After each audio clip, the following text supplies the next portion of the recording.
nutrition has been very politicized in the last few years. And I come from a very empirical, evidence-based background. Aside from, a decade in university, I'm an adjunct professor at the University of Toronto in the School of Public Health. So everything I say has to come from a well-established, well-accepted, evidence body of research. So I'm scared to say certain things because there's some people out there with very extreme views who might follow a certain politician or other person and might get upset. But people got to stop with the raw milk. I mean, you got to stop with the raw milk. It's, in 1867 or 68, Louis Pasteur, or maybe it was the 1600s, a couple hundred years ago, a French scientist found pasteurization. His name was Louis Pasteur, because people were dying from milk. People were literally dying from milk because milk carries with it bacteria quite often. And he found that by exposing it to heat, I think it's 160 degrees Fahrenheit for a very quick exposure to heat and then cooling it right away, you're able to kill most of the bacteria, if not all the bacteria. And the milk is safer for you. And we've had no problem with that for the last 150 years.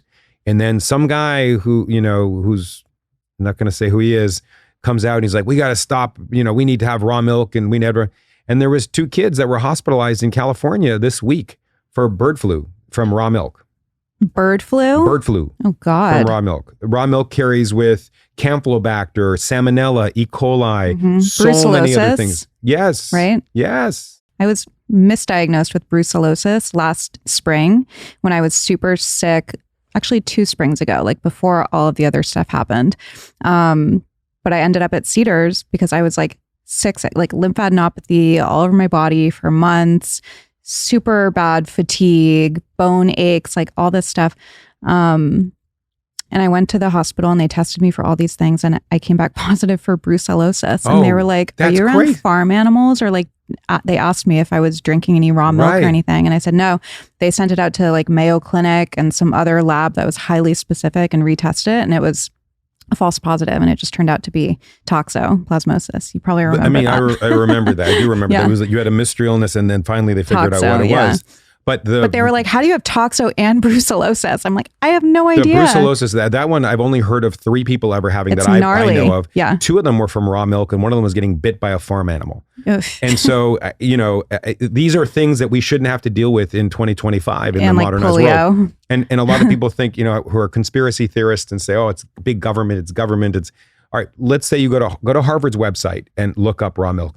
Go to Johns Hopkins, go to Cleveland Clinic. Now, if you don't believe America, go to Canada. Look at any of the institutions. Look at Karolinska Institute in Stockholm, Sweden, one of the top physiology schools in the world. Ask them, is anyone having raw milk? So, you have anecdotal evidence of people saying raw milk, it's great, it's more delicious, it's sweeter, it's 100%. Maybe is the protein less denatured? Is it 4%, 5% better? Who knows? But there is no scientific evidence to show that raw milk is better for you.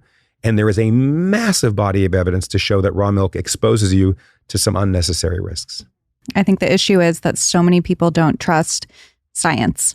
And I'm using science, it's a general term, but they don't trust any institution. They don't trust science, period. It's gone a little too far, and nothing's perfect.